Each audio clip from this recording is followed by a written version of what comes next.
Hold on tight, because something strange is happening in Israel. Signs of the rapture are showing up, leaving people confused and curious.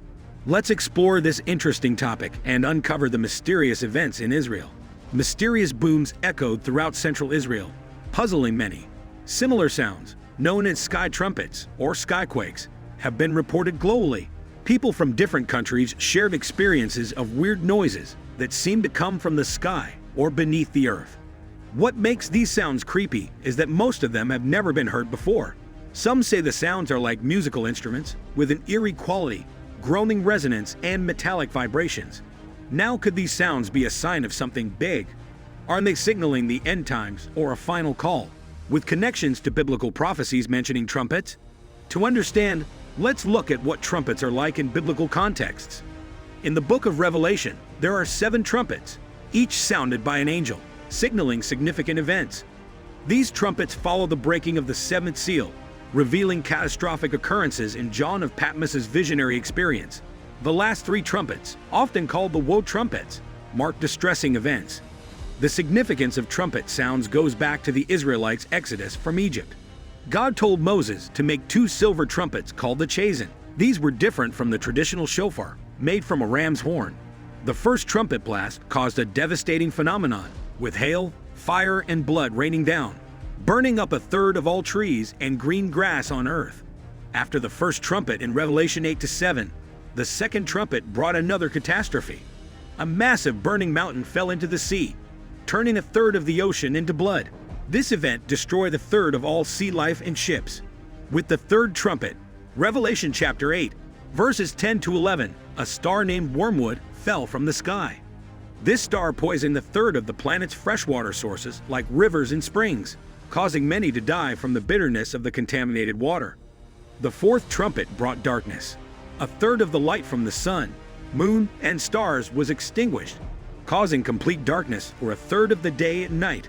Revelation chapter 8, verses 12.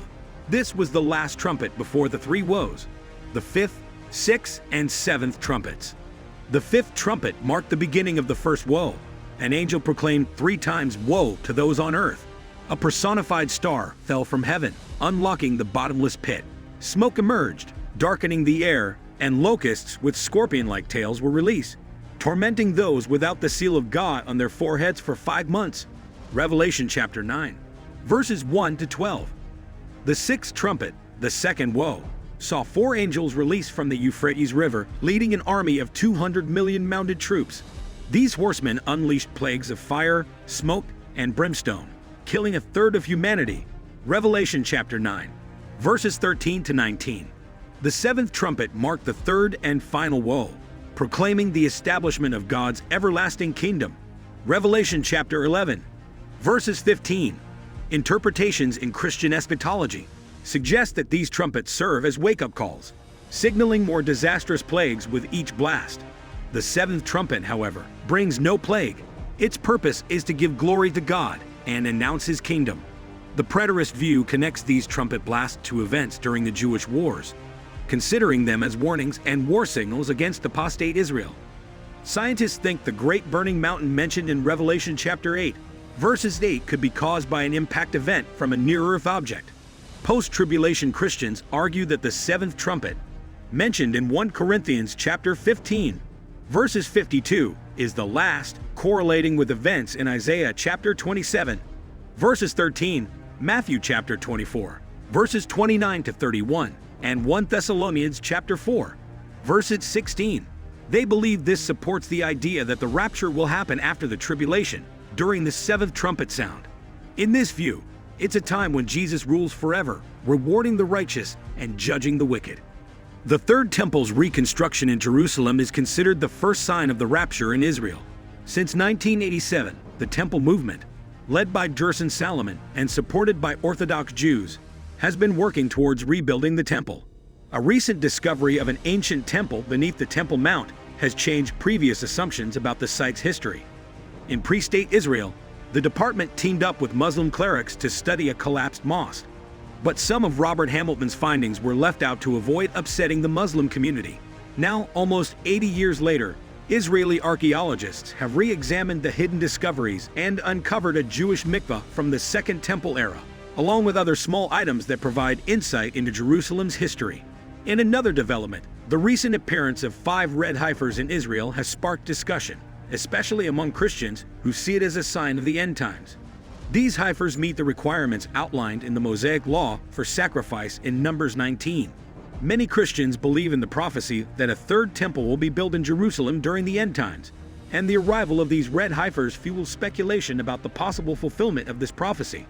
The Book of Numbers provides specific instructions regarding the red heifer, requiring it to be unblemished, never yoked, or used for work. The heifer is sacrificed and burned outside the camp with additional items like cedar wood, hyssop, and scarlet yarn. The ashes are mixed with pure water and used to purify individuals contaminated through contact with a dead body. The groundbreaking project of introducing red Angus cattle into the Israeli domestic cattle combines ancient religious texts with modern science, aiming to bring a prophecy closer to reality. Different communities have varied perspectives on the arrival of the red heifers. The arrival of the red heifer is a significant event for the Orthodox Jewish community in Israel. A ceremony for the Third Temple was held on October 12th, with the reenactment of an ancient water ceremony. Participants chanted and danced while silver trumpets sounded at each stop, and notable rabbis oversaw the event.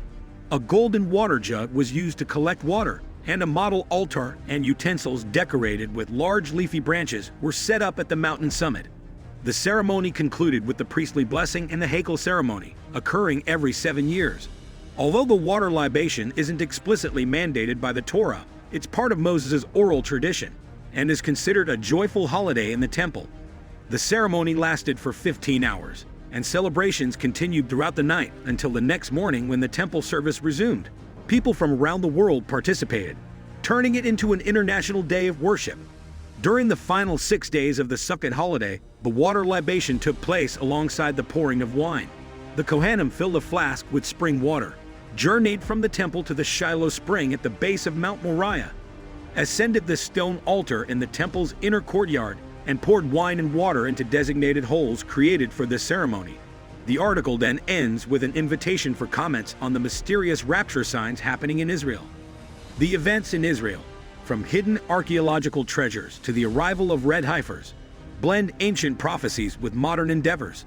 Introducing red Angus cattle adds anticipation to prophecies of the Third Temple. Recent water ceremonies and Third Temple celebrations illustrate deep spiritual significance. These occurrences prompt contemplation on the fulfillment of ancient scriptures in our modern world.